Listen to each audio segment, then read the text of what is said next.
You're watching ChillyBoy Productions. I'm Larry, ChillyBoy Chillson, and this is my review for Empire of Light.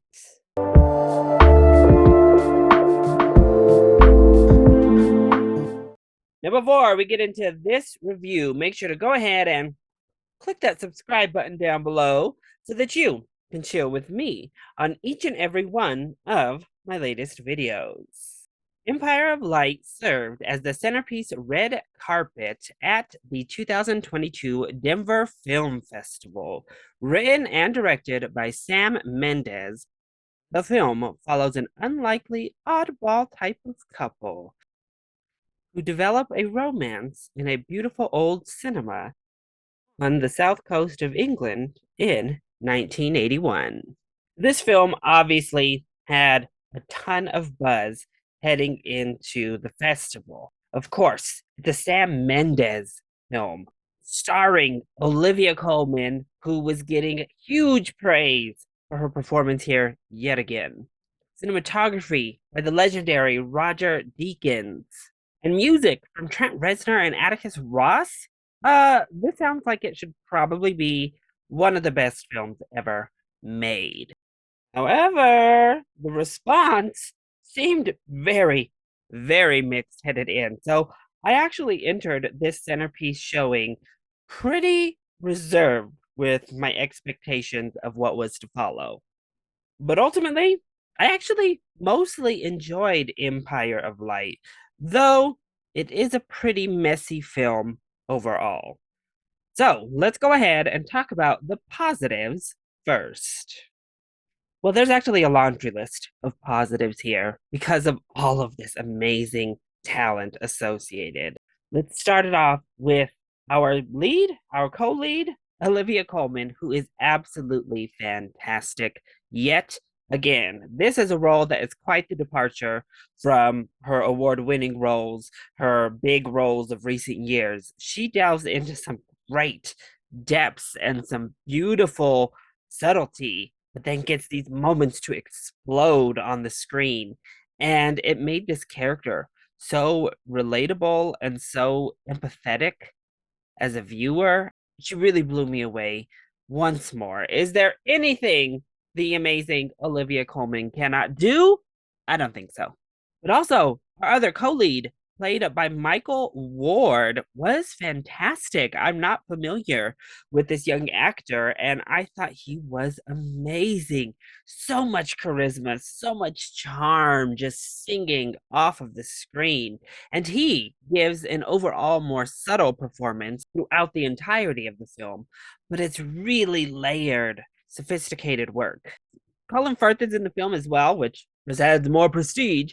He's also solid. His role doesn't require nearly as much from him, but he does a good job in what he's asked. And then Toby Jones overall is really good as well. He gets one scene specifically that really lets him shine, but his enthusiasm for being a projectionist was just so contagious. The film was also absolutely stunning. The cinematography work is amazing. I mean, it's Deakins. What do we expect? But he really delivers yet again. And he, in tandem with the shot selection and the direction from Mendes, deliver just a feast for your eyes the entire time, no matter what you're looking at. This film is stunning, every single frame. Also, the production design, the set is stunning. It's absolutely gorgeous, impeccably made. This cinema that they used here, Empire Cinema, is gorgeous. Oh my God, what a beautiful place to go and see a film. And that score is possibly my favorite musical score of 2022. That's right. The Batman finally has some competition when it comes to amazing score. Honestly, this may be my new favorite Trent Reznor Atticus Ross score.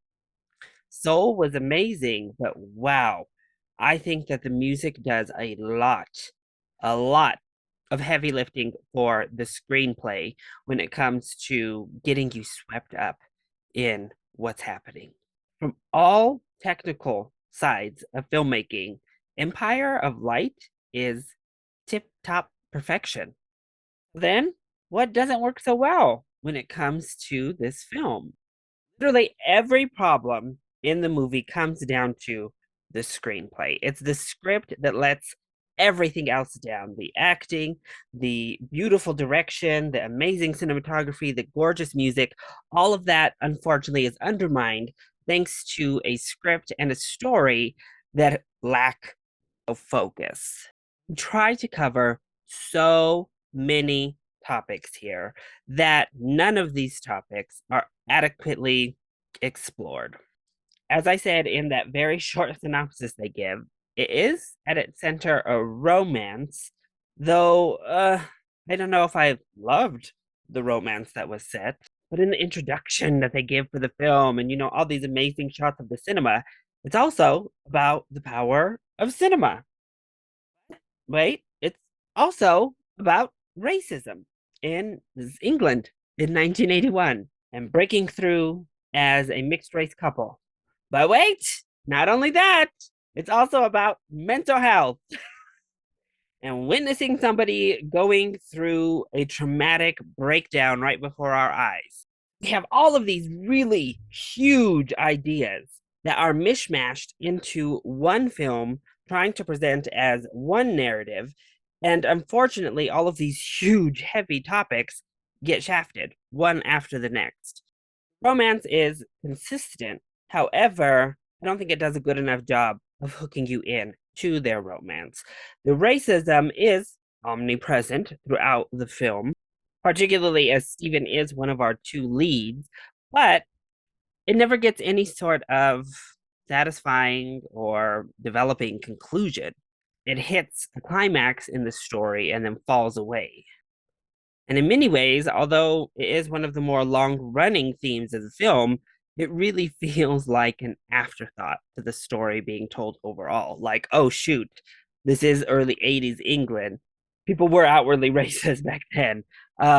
Maybe we should talk about it.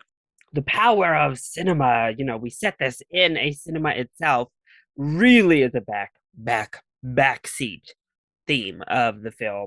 However, it gets the most emotionally moving scene of the entire film. And it really kind of makes me wish we had just focused on the power of cinema, because it seems like that was the movie Sam Mendes wanted to tell.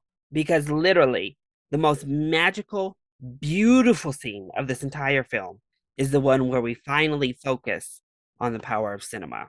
Alas, it comes too little too late, and that theme is hardly present as we move throughout. And then the big one, the mental illness, is handled in a very broad fashion, a very in your face fashion that once again does not have any sort of prominent or satisfying resolution message. You don't walk out of the film feeling as though you come away with something more than what you came into it with. And ultimately, that's the problem with spreading your screenplay so thin and trying to cover so many topics. Ultimately, you leave feeling as though none of them got their due. Ultimately, Empire of Light is a stunning film. And I think if you're into filmmaking, it's worth a watch just because it ticks every single box in the filmmaking repertoire. Just be warned, the story will leave you wanting more as you leave. For me, I don't know, the beautiful atmospheric vibes of Empire of Light swept me up enough that I enjoyed the film overall. So if you're watching Empire of Light, just come for the vibes. So that was my review for Empire of Light. I hope you enjoyed it. If you did, go ahead, click that like button down below and subscribe to the channel so that you are always up to date on all of my latest videos. Also, join in on the discussion. Are you excited to see Empire of Light, or have you already seen it? If you have, let me know your thoughts either in those comments down below, or you can hit me up on Twitter. I love you all so much for your continued support. Mwah! Thank you for watching, and we'll see you next time. Bye.